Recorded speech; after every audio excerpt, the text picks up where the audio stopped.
All right, we are live and I'm going to share the link and we will wait for people to join us.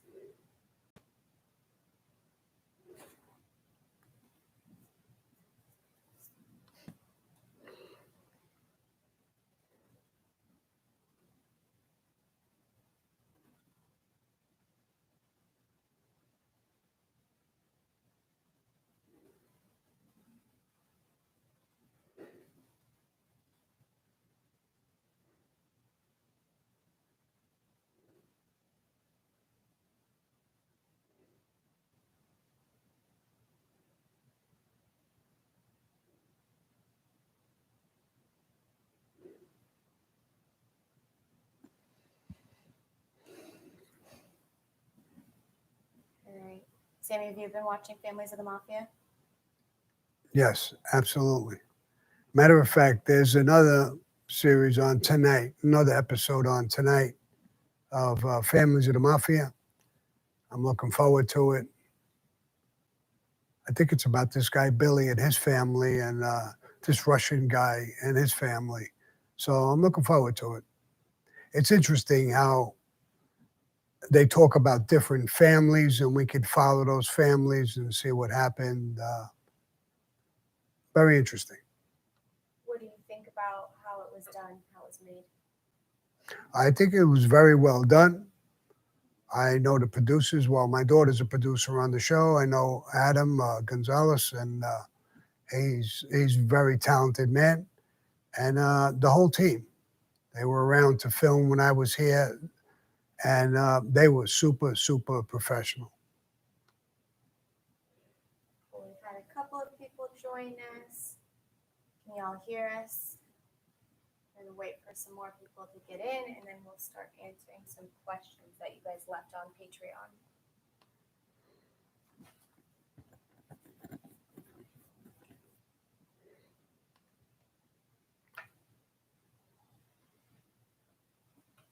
What do you think about the video that we put out yesterday? The intro video and people's comments on that. It was new. We tried a new style, and we're doing new things with our videos and our podcast. Our podcast will be coming out in another week and a half to 2 weeks. So we're trying new things, and we appreciate the comments and stuff to see, some people like this music, some people don't. It was a little low. I felt the same way that it was a little low.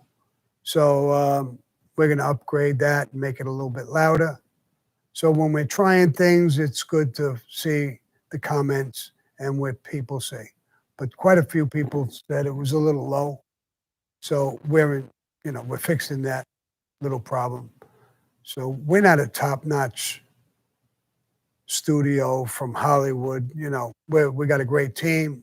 We're equal to them, but we're trying new things to make it as more entertaining to our followers. So we'll have a little screw up here and there or something, and that's normal.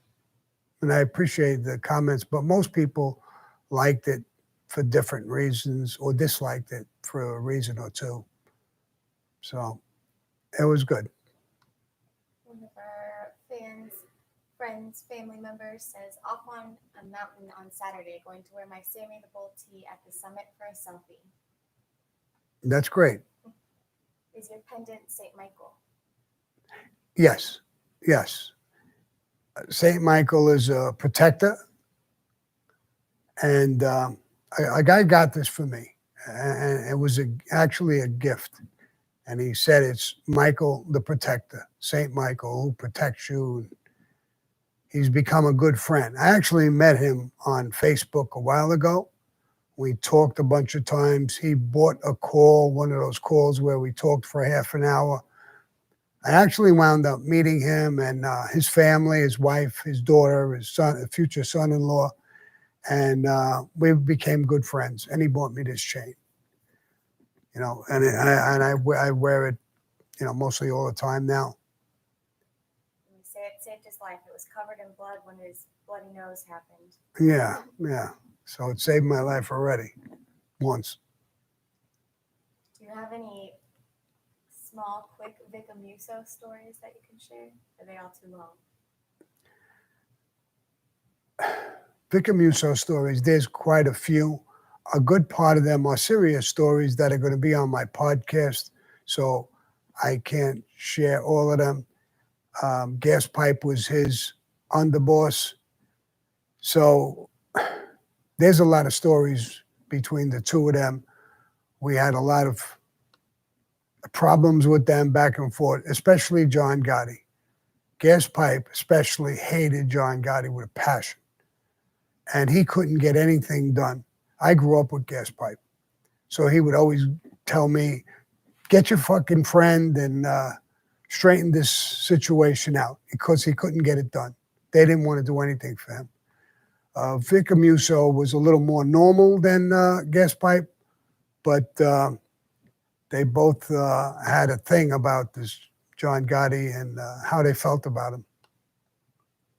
What were the differences in your responsibilities being the consigliere versus the underboss?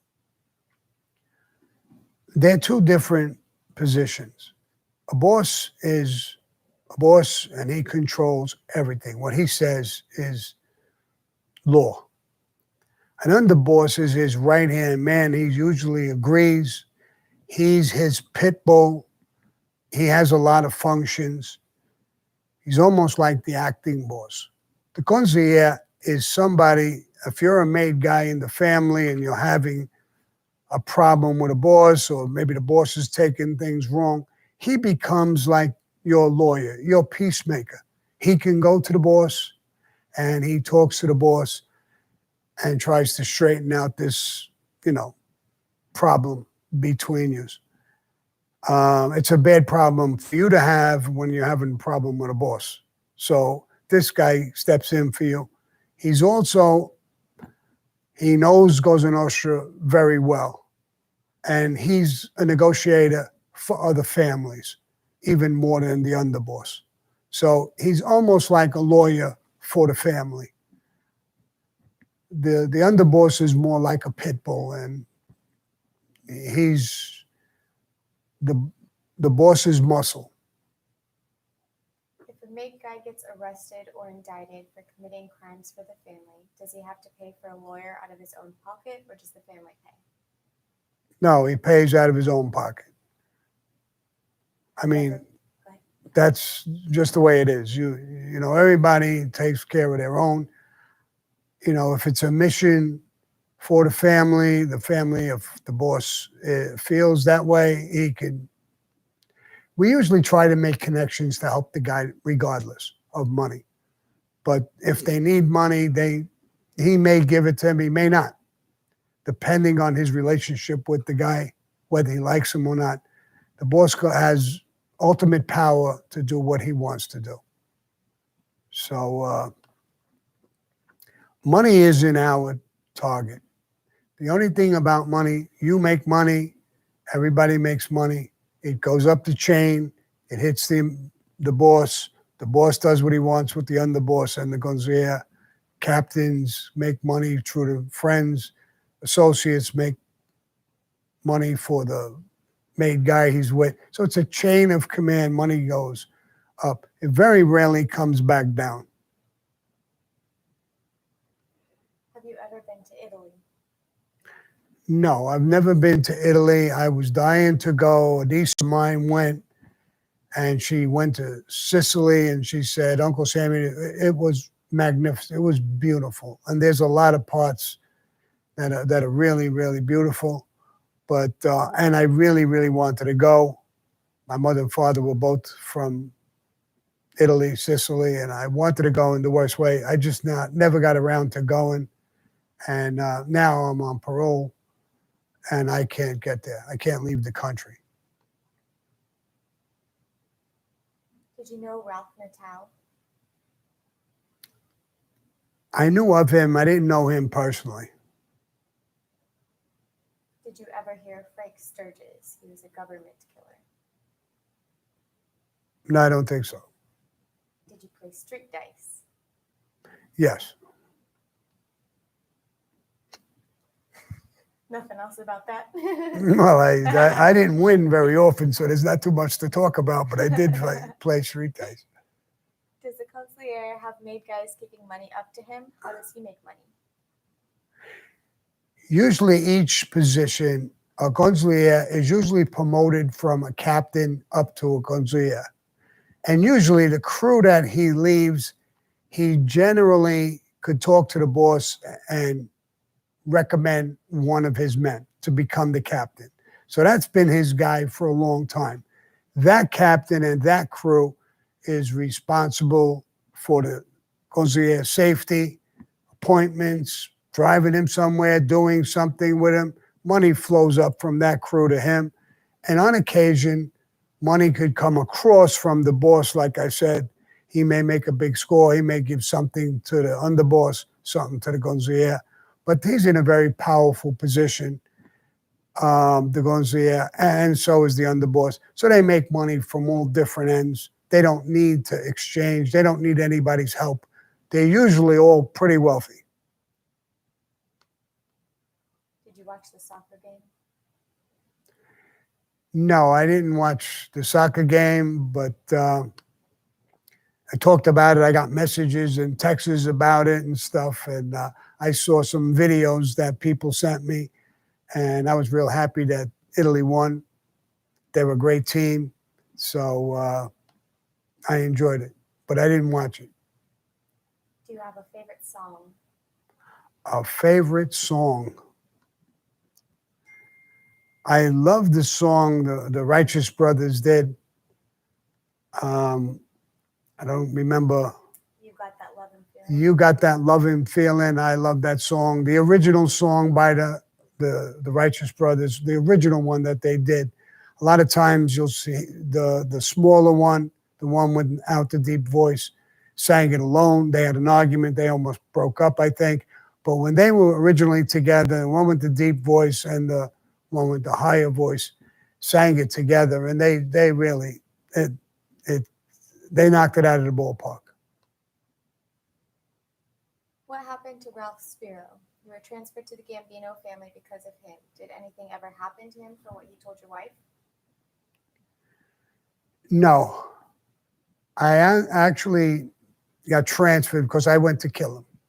There was a whole thing. I did stories. It's in my podcast. That'll be in my podcast if it's not there yet. So I was transferred. And we broke apart, and that was the end of that. Ralph Spiro, later on, once I was gone, Jerry Papa, he was in the Rampers. He was the boss of the Rampers. He became a made member in the Genovese family. He was a drug dealer. Ralph Spiro actually beat him out of money. And Jerry Papa sent a crew, and they killed Ralph Spiro right in front of his house. His body was right under a car. When he saw the head team and he got hit, I think the first time, he dove under a car to try to avoid it. And the guy stuck the shotgun on the side of the car and just pulled the trigger, and it hit him a bunch of times. They killed him.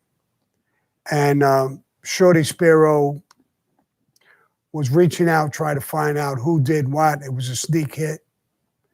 And Papa killed him as well. All these stories came out later, and I knew them. You know, I was with Shorty originally, so they questioned me as soon as Ralph was killed because they knew the beef. Shorty came to me, Sammy, you didn't do this, did you? No, bro, no. I gave you my word I wouldn't do it. Of course I didn't do it. And I had no reason after. You know, I was in another family. I was made already. Why would I go backwards and hit somebody? You know, so that's what happened there. Are you a big poker player? Not really. You know, when I first got out of prison, to kill time, I would go to the Indian casinos. I'm a little bit of a shark. I was in the street. I know how to play cards. So I thought I'd go there just to pass the night in these poker games, and I felt that they didn't have a chance against me. But these old ladies fucking knocked the shit out of me in the poker games all the time. I always wound up losing 200, 300, whatever. So, but I had some fun. I talked with some of them. I got friendly with some of the older people. They're all sitting there playing cards, and that's what I was doing with them for a while. Then this coronavirus thing came out. When it originally came out, because there's a lot of people in the poker room, I decided not to go to back there for the coronavirus. I just didn't want to go back in there, and I haven't gone back since. On there, are you hitting the pool in this heat? What? Are you hitting the pool in this heat? Hitting the pool? Yeah, are you using the pool? Oh yeah. I go in the pool once in a while. I swim. I was going to the gym as well, and I was swimming laps because I had a bad back. I can't lift weights no more and stuff like that.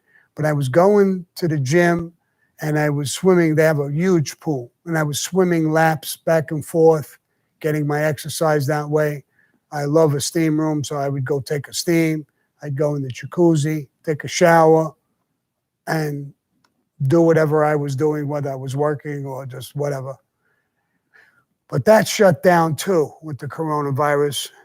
And when it finally started to open, I went there, I went back, and they said, well, the steam room is closed, the jacuzzi's closed, the sauna room is closed. You could just do weights, treadmill. And I just, the pool was even closed. So I stopped going. And I haven't gone back. I do a little workout myself. I do some sit-ups, some push-ups, and some stuff like that. So that's my exercise routine. Did you know anyone else from Little Nicky Scarfo's crew? No, absolutely. I know a lot of people from that family. His underboss was Philly and Eddie, his nephew. I knew him before he ever even got made. I recommended him to Nicky. He was a good guy. He's a good-looking guy, tough guy, smart. And he graduated to a captain, and then he became the underboss of the family. Again, one of my recommendations. And he was a good guy. Can you tell us what happened to Champagne Larry Carrazza? Champagne Larry Carrazza? Mm-hmm. That's what they said. Does it ring a bell at all? No, no. Someone said, I wish Joe Pesci played you in the Gotti film. Who would you like to play you? I don't know. I think Joe Pesci's a great actor. I think he would play me pretty good, to be honest. But I think he's up in age now. So I think they would be looking for a younger actor. I'm actually working on my scripted show, a made-for-TV show. I'm working on it now as we speak. I didn't talk about who would play me or my wife or my daughter or my son or anybody like that. I'm not at that point. But I guess it would have to be a younger guy who would have to play me because you're going back 40 years. And I don't know. I really don't know. There's a lot of good actors around, but I don't know. And I don't really care. Whoever they pick, they know this stuff better than me. Do the Philly and DeCavalcanti families fall under the control of the New York Commission?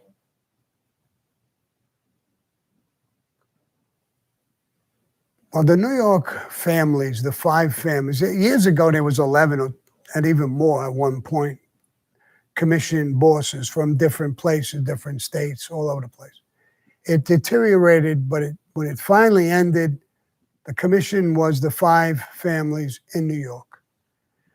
Now, they don't dictate to other bosses in other states, but their power, they look over, the commission looks over, goes in Austria. So if you're in another state, you don't have a commission seat, but you want to break all the rules, you'd have to worry about the commission making a ruling that you're breaking the rules of Goes Nostra, period, and they could send a hit team out and take you the fuck out. So everybody pays attention to the commission in New York, those 5 families. says, thanks for the birthday card. I want to set up a birthday wish for my brother from you. Is that possible through the process for birthday wishes? I would suggest a personalized video message, which you can use your Patreon discount code on our website. And you can tell Sammy to say whatever you want. Yes, that's the way we've been doing it, and we've been doing it for a lot of people. And you got to hear some of the crazy things people make me say. So for you people who got one of those things from me, somebody told me to say those things. So don't take it personal. Don't take it out on me. Do you know much about the IRA? The IRA, yes, I do know a little bit about it. I was in prison when I went in 1990 with John Gotti. On my tier, I did a lot of time with Joe Dougherty. He was an IRA member. It's a very extensive story. I'm going to do a video about it. But we did it quite a long time with him. He became so famous, this guy, that they named the square down below the prison Dougherty Square. Yeah, we did do a video. Did we do a video? Okay, so I did a video about him, and there's tremendous stories. He was a pretty good guy. He did some crazy shit, and he left England and fled to the United States. The mafia helped him get into a bar, try to keep him low key. He got busted in New York by whatever that English. Right? Who? MI16. MI16, and they went with the police in New York and arrested him. And he was in MCC, New York, for years. He was fighting extradition, and he was there for years. I think it was on the first President Bush, the father. At the end of his presidency, he extradited him back to England, and there's a whole story back there with that. So I knew some of them. Any quick stories on Russ Buffalino? Not really. I mean, Russ Buffalino, he was big in an area. They made him in the movie that he was a boss. He wasn't really a boss. I believe he was under Angelo Bruno out there, but he was very powerful in his area, in his town, well respected, well known. In the movie, they made him a boss. He really wasn't a boss, from what I understand. But he had a tremendous reputation. I never knew him personally, but I heard conversations when I was talking with or listening with Tato, and I heard a lot of good things about him. And really never met him, so I don't know. Do you have any stories about the San Gennaro feast? My grandparents ran I don't know if I'm going to say this right, Zeppel stand there for years in the 60s and 70s. Zeppela stand. I love that stuff, by the way. And I used to buy that and bring it home. When I went to Mulberry Street during the feast, I would buy that and certain things. The mob controlled that feast. Every stand had to pay a fee. Everything that was in it. It was run with the church. Mostly the mob ran it, but they gave big donations to the church. The gambling was allowed because of the church, but most of that money went to the mob. Some of it stayed with the church. And it has a huge history. And it's a religious thing as well as a mafia thing. And it was great for Little Italy. The Italian people loved it. And people came from all over the United States. We would always see people from different states who would be there for that feast. And it was really, really a good thing. John Gotti's club, it was actually O'Neill's club. And it was on that same street, but all the way down, away from the feast a little bit.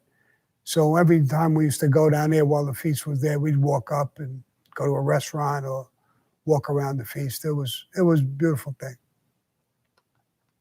Why did the government force you to give up the horse farm?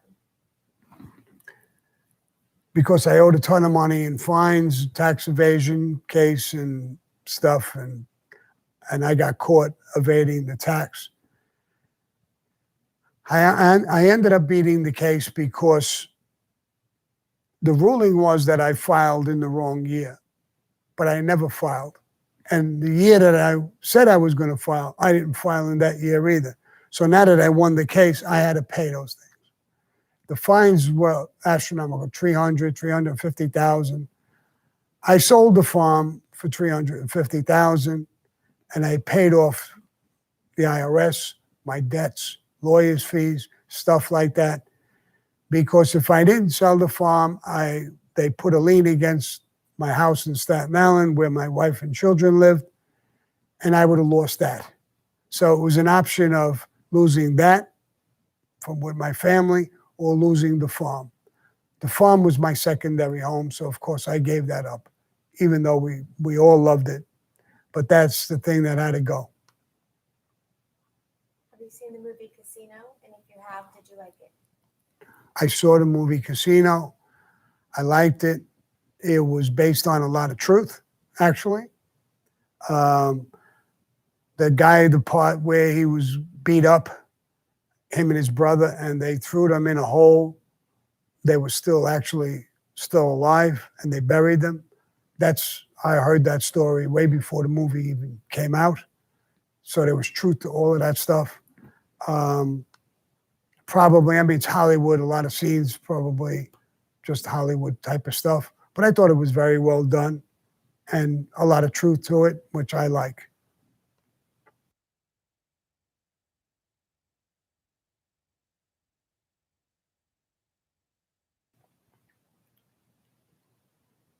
How did you do with smoking in the ADX? I know you became a Native American. I didn't become a Native American in the ADX. In the ADX, it was 2004. The whole federal system stopped smoking. There was no more smoking for anybody, guards, staff, prisoners. So they allowed us to buy what was left. When that was done, there was no more smoking. I stopped smoking for 13 years in prison. But when I got to a prison, this is years and years later, I think it was in Pennsylvania. I saw the Indians in this religious group. They would sit there and they make a fire in the middle. There's towels and everything around the blankets. And they do their ceremony and they would smoke. And I felt like smoking. So I went to them and asked them if I could come in.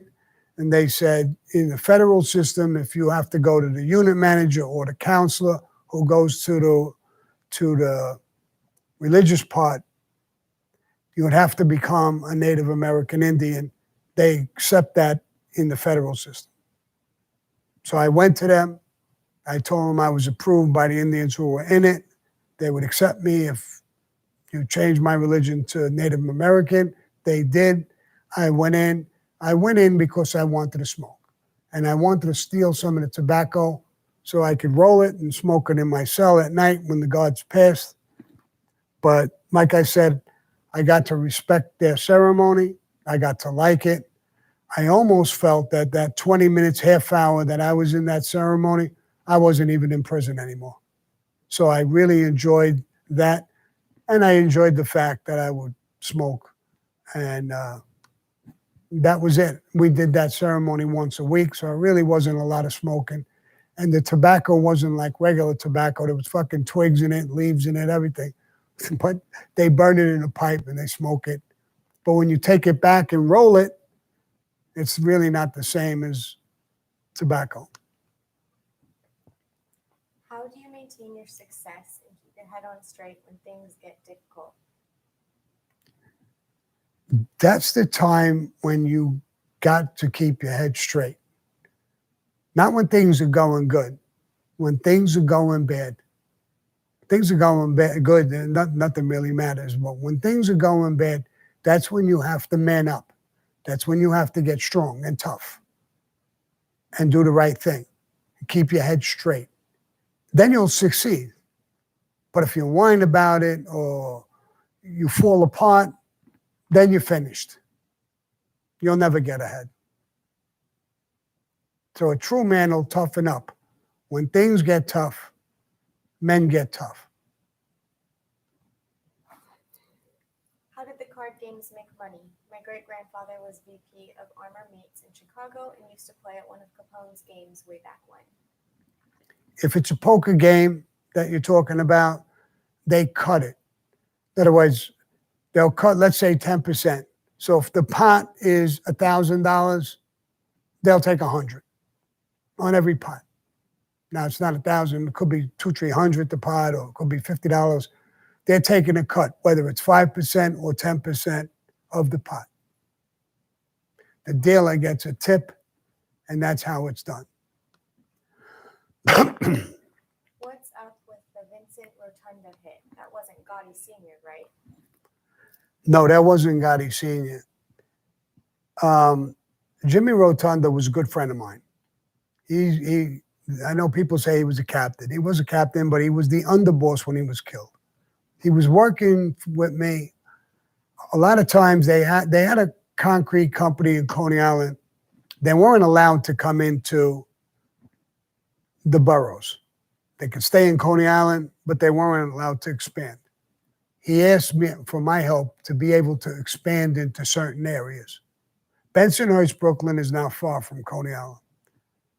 It's in the same exact area. So I used that excuse when I sat down with people who were controlling the concrete business. And I says, I want to allow them in areas. It's not going to take from any of you people. They'll pay a VIG, number one. Number two, I'll focus them in areas that I'm in. So if we lose a few dollars, it shouldn't matter to you people. And I got that approved for them. They expanded this concrete company. So we were really close and good friends.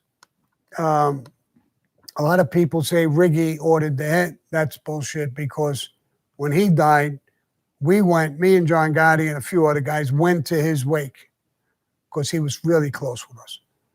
And Riggy was terrified. He didn't know who did what.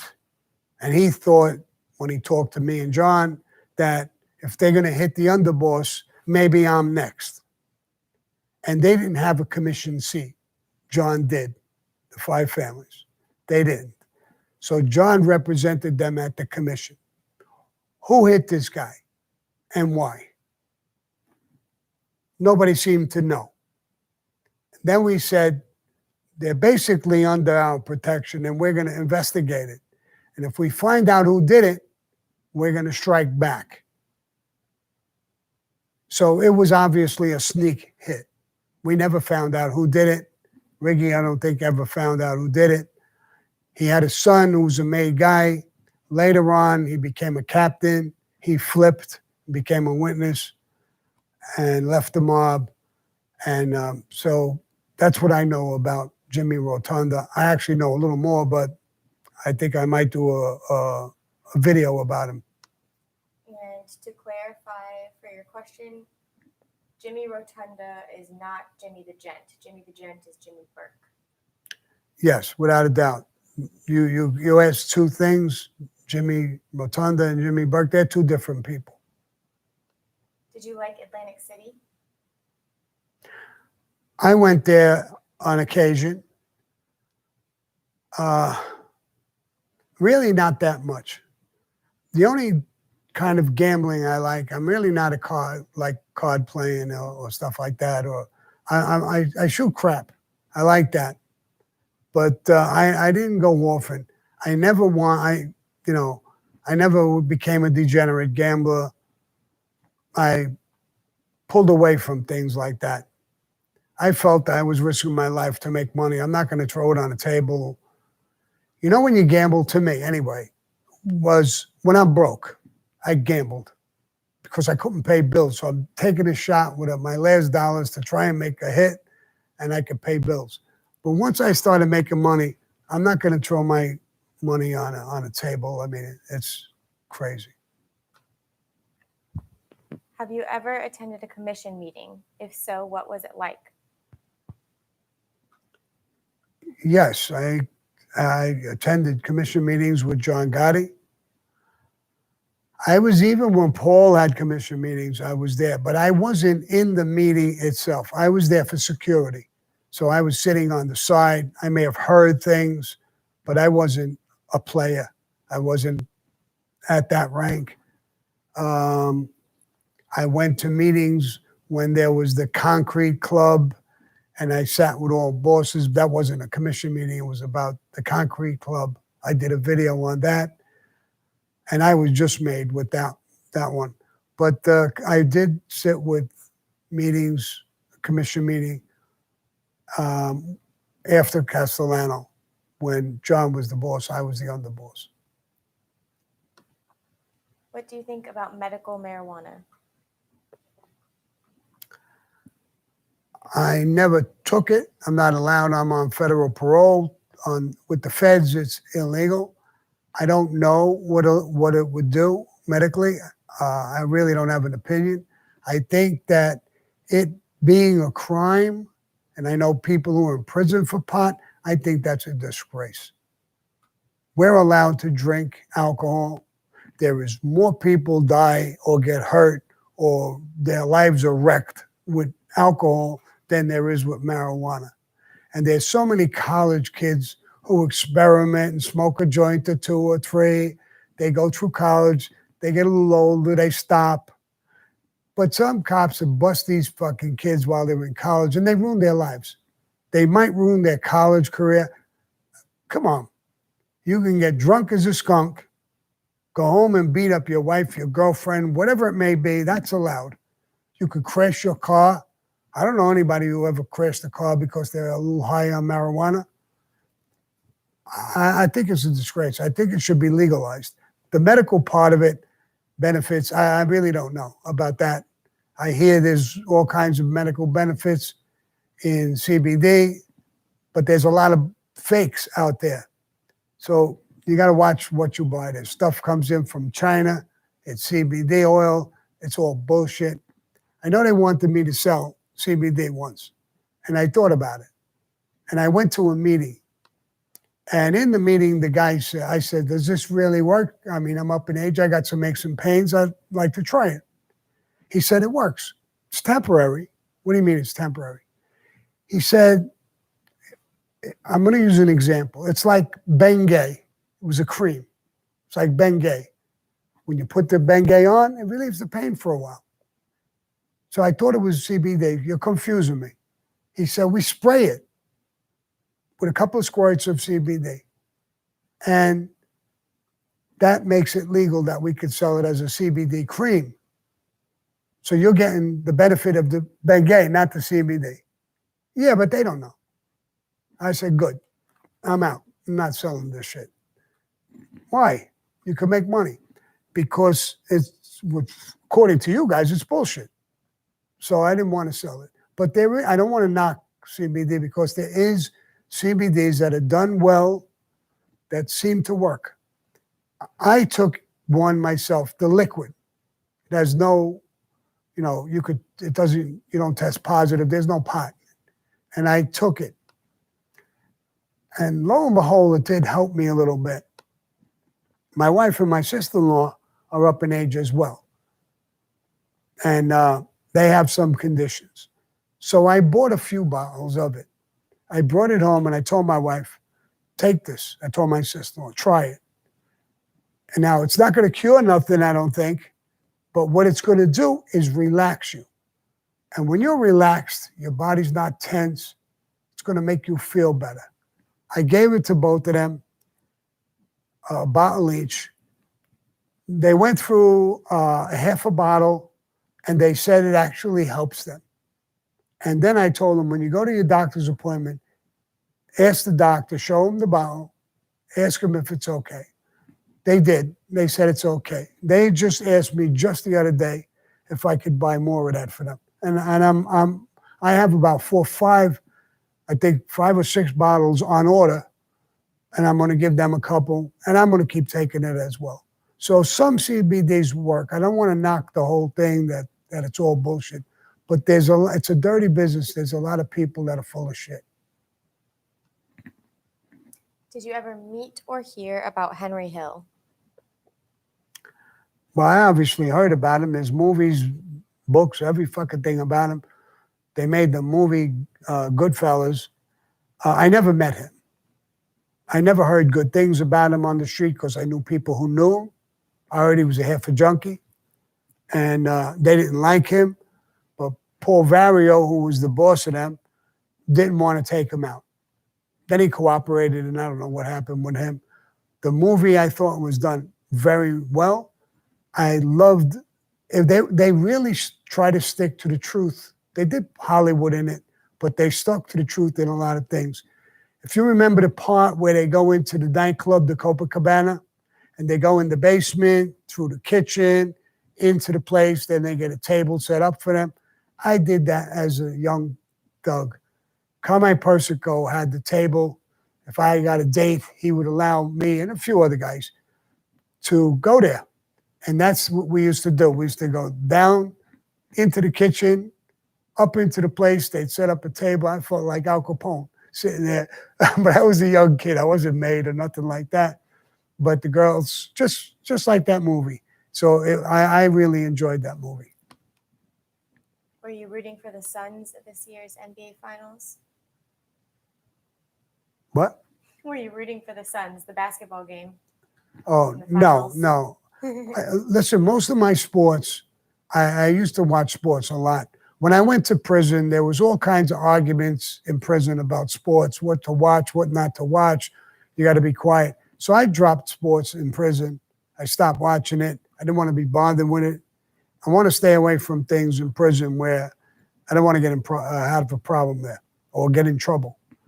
So, and I never really got back into it. I watch football now with the coronavirus. I don't even watch that. Do you ever hear of the name of Salvatore Tortorina? Yes. He was in charge of the most powerful family in Sicily. He went on the lam in a farm up in the mountains for years and years and years. They couldn't find him. Extremely dangerous guy. He was involved in a war, and they were killing each other left and right, but he demolished all kinds of people, killed all kinds of people. He's the guy when they called them judges, and they're prosecutors as well. And I forgot the judge's name. He had him killed. They put a bomb that was so big, it killed him, his wife, and everybody in the car. It left a huge hole in the highway, in the ground. It looked like a bomb came down. And most of the people in Italy rebelled against that. That thing motivated the people in Italy and Sicily to picket and march against the mafia and against him. So the real mafia didn't like what he was doing, but he was a very powerful guy. I believe he got caught at the end. They found him, somebody gave him up that he was on this farm, and they got him. So yes, that's who he is. Did you ever keep in contact with Ali Boy Cuomo after you cooperated? What was his reaction to it all?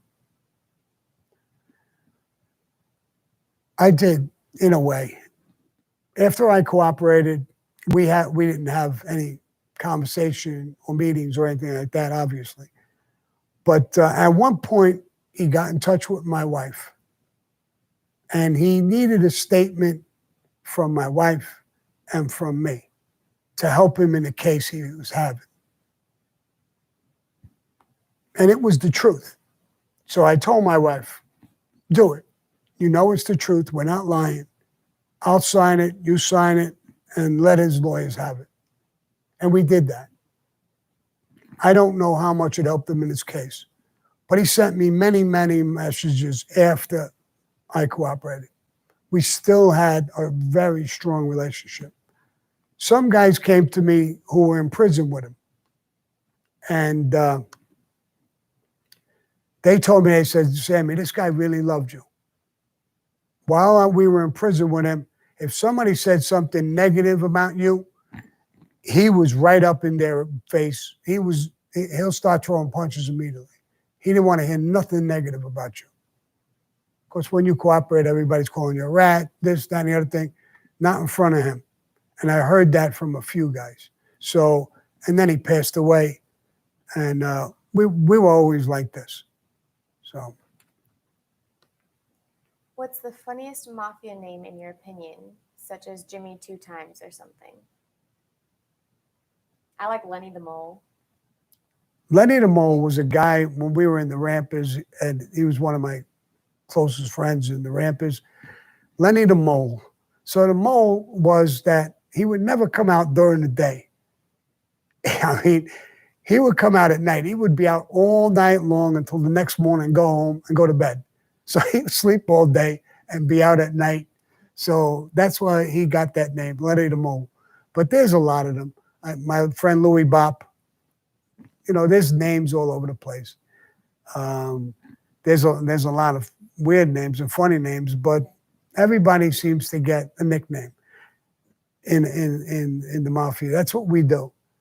Right across from me is Kristen, but she's small, she's tiny, she's cute, so she's Peanuts. And the name stuck. Now people call up, is Peanuts there? Could you put her on the phone or all this other thing? Because she's very talented. She runs a lot of things for me. So everybody gets a nickname. Zaza. Her name is Kenna, but her last name is Gabor. So I call her Zaza Gabor. So everybody gets a nickname. What gangster from another country do you admire most?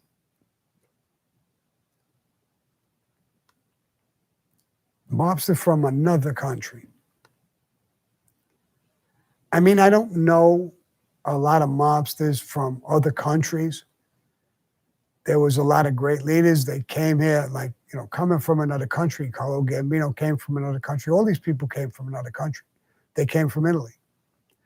But as far as names over there, I really don't know. Like, I knew this guy we just asked me about, Salvatore Arena, but I didn't know him. I know of him, but I don't admire him. He was, you know, whatever he was.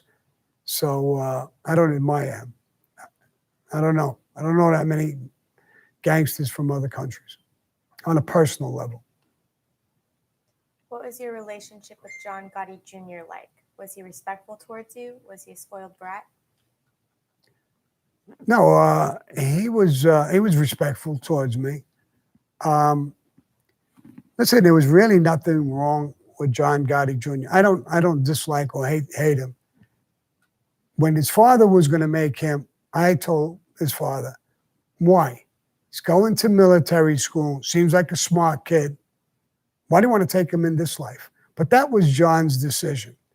And I think through the years it showed, and he says it himself, he didn't belong. It wasn't for him. And I think that was the biggest problem. He was always respectful towards me and my family. You know, they say negative things about me, the Gotti family, him, Angel Gotti is one of his daughters. And I understand that. I testified against the father. So they say things, they make up stories, they try to make me look bad. I mean, they're trying to strike back. Me and their father were close. Whatever happened, happened. Whatever he did, he did. Whatever I did, I did. They should keep that between me and him. Has nothing to do with them. Has nothing to do with my kids. If they understand and they respect the life, that's how they should act. I noticed A-Light said something about he wanted to fight John Jr. And then he said something about his friend wants to fight John Jr.'s son. It shows how little he knows about the mafia. We never interfere with families. You want to say something about John Jr.? Go ahead. The kid is off limits. Seems to be a nice kid. Big, tall, good-looking kid. He fights in a cage. Leave him the fuck out of your conversations. That shows how little you know about the mafia. Don't go to families. So it's probably sounding weird that I'm defending John Jr. or his son, but we don't do that. And if you do that, it's a scummy move on your part. And all of Cosa Nostra, every made guy in the country understands that. So what you're doing by challenging his son or his daughter or whoever the fuck you're talking about, you're making a tremendous mistake. And that bothers me more than calling me names or whatever the fuck you want to say about me. But we don't do that. Somebody will say something about my daughter because I cooperated. Just think about that for 2 minutes.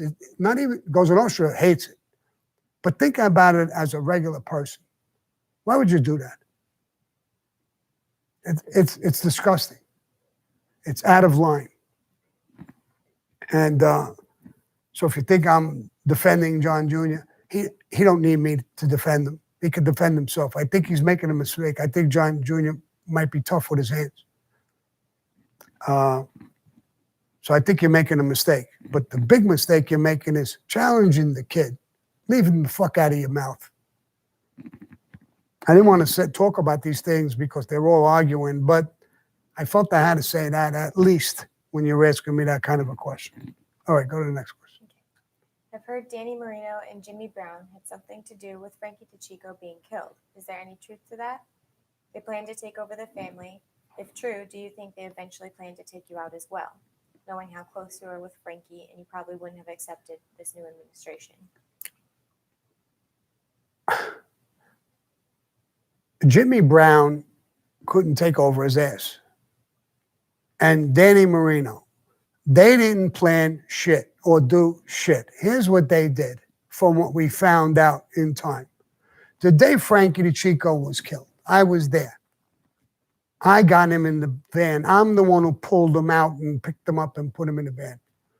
Soon as that van was gone with him, I went over to them. They were all out there. I sensed something was wrong with Jimmy Brown and Danny Marino. And both of them, the first thing out of their mouth was, well, Sammy, if you need us, we're going to go home. Paulie Zach, a made guy, said, go home. Who the fuck needs you from home? Look what just happened. Sammy needs you now.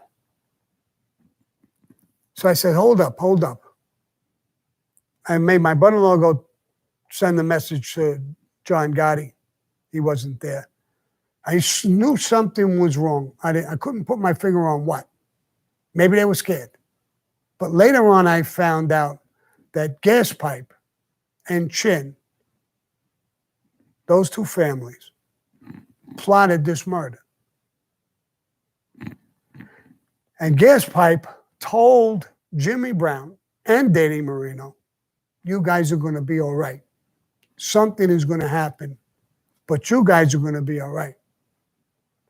Maybe we'll make you the boss, they told Jimmy Brown. But what they actually tell him, so you could be my little puppet. Instead of coming back and saying something to us, they never said a word.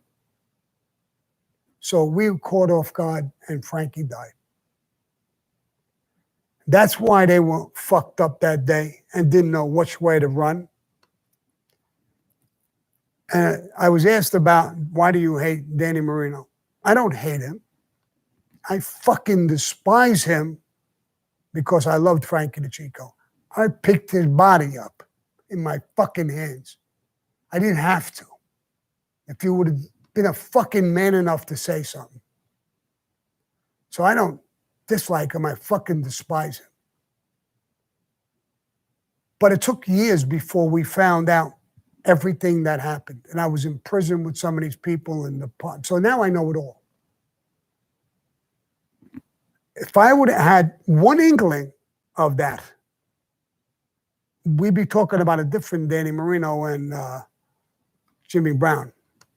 I would have ate them. But let me go to the next question because I'll fucking get a little crazy. Because I don't know. Will you be offering any more original artwork from your sale? Your artwork is amazing. Yes, I'm working on it right now. There's 3 pieces of art that I really loved. I personally like them myself. I did a bunch, but there's 3 of them I really like. One is a picture of a princess. You might have seen it. One is a tiger, and one is a Native American Indian.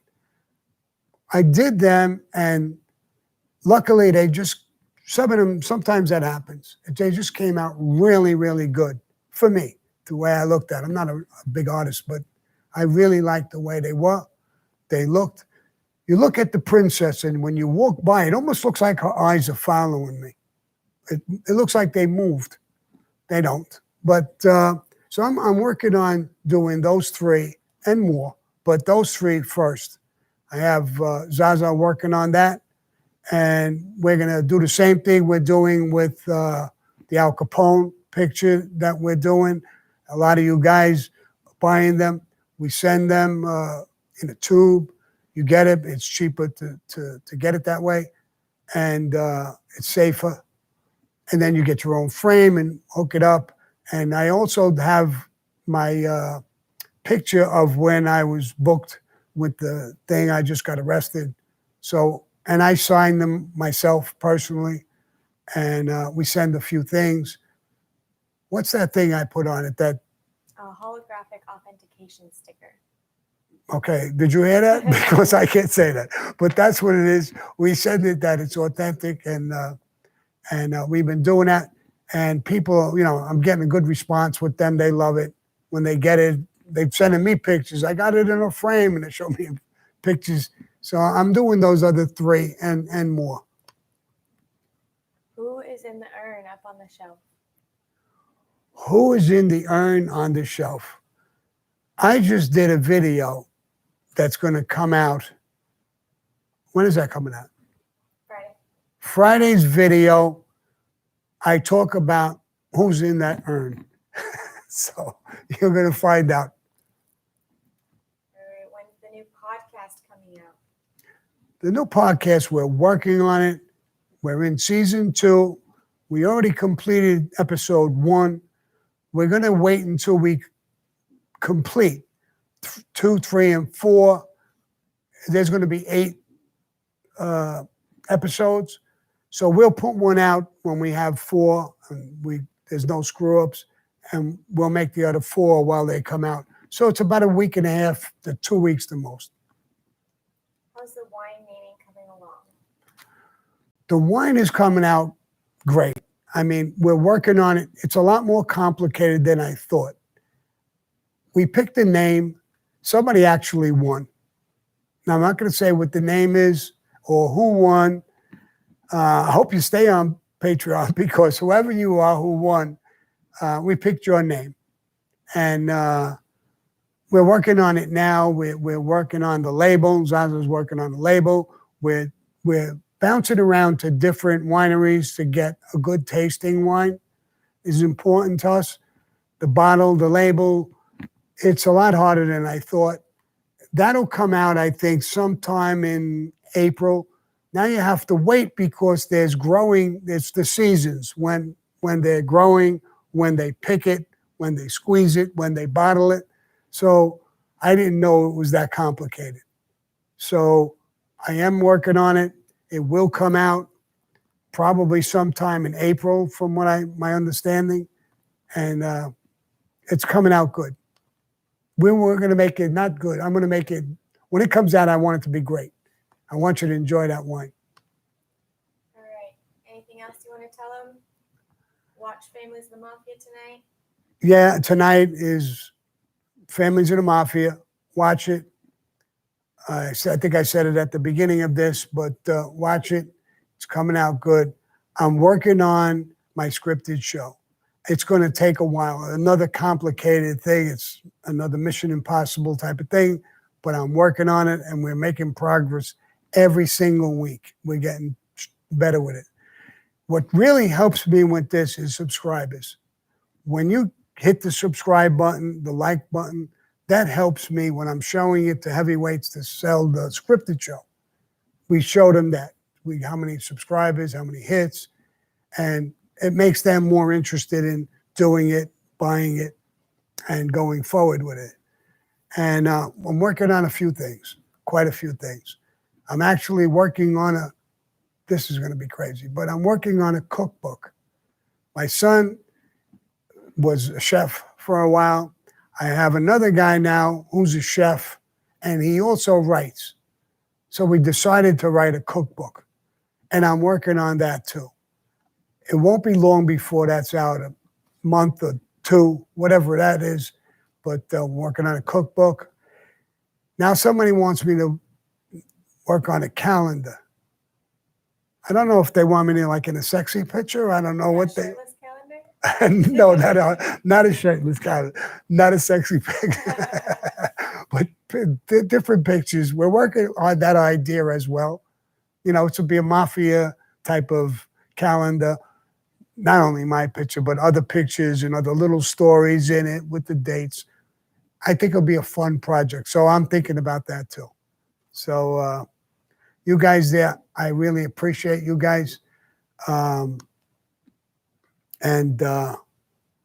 stay safe, stay strong, always. I love you guys. I really do.